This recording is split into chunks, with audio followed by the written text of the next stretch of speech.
सबसे पहले तो सभी को नमस्कार। मुद्दा विहीन कांग्रेस पार्टी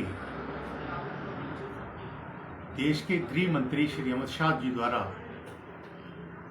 संविधान पर चर्चा हो रही, उस पर जवाब देते हुए जो उन्होंने कहा, कांग्रेस पार्टी उसको अंबेडकर जी के नाम पर, मैं कांग्रेस पार्टी बात कर भी नहीं सकती है क्योंकि देश इस बात का गवाह है कि एक बार नहीं अनेकों बार कांग्रेस पार्टी ने संविधान का विरोध भी किया, अंबेडकर जी का विरोध किया और संविधान को तोड़ने मरोड़ने का पूर्ण प्रयास किया है।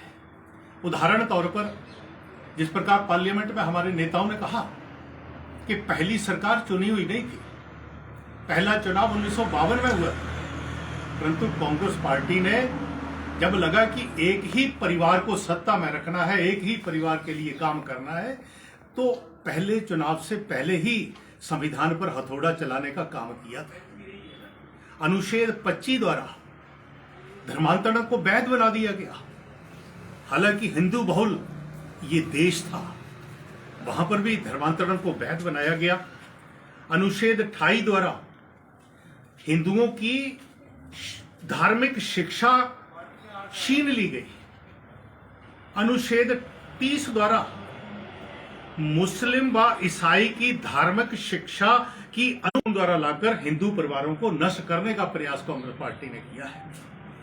मुस्लिम पर्सनल लॉ को मंजूरी दी, मुस्लिम पर्सनल लॉ छुआ तक नहीं, और बहुविवाह की मंजूरी दे दी। और सबसे बड़ी बात के तोड़ के उनको कुछ नया उन्होंने घर भी बनाया या कुछ अपनी मस्जिद बनाई। हिंदुओं के ऊपर तो कोई रोक नहीं था, परंतु 1991 में कांग्रेस पार्टी एक बार फिर एक अधिनियम, पूजा स्थल का अधिनियम लेकर के आई, जिसमें कांग्रेस पार्टी ने कहा कि 1947 से पहले जो मर्जी हुआ हो, परंतु 1947 में जो स्थिति इस देश की पूजा स्थलों की थी उसको छेड़छाड़ नहीं किया जाएगा।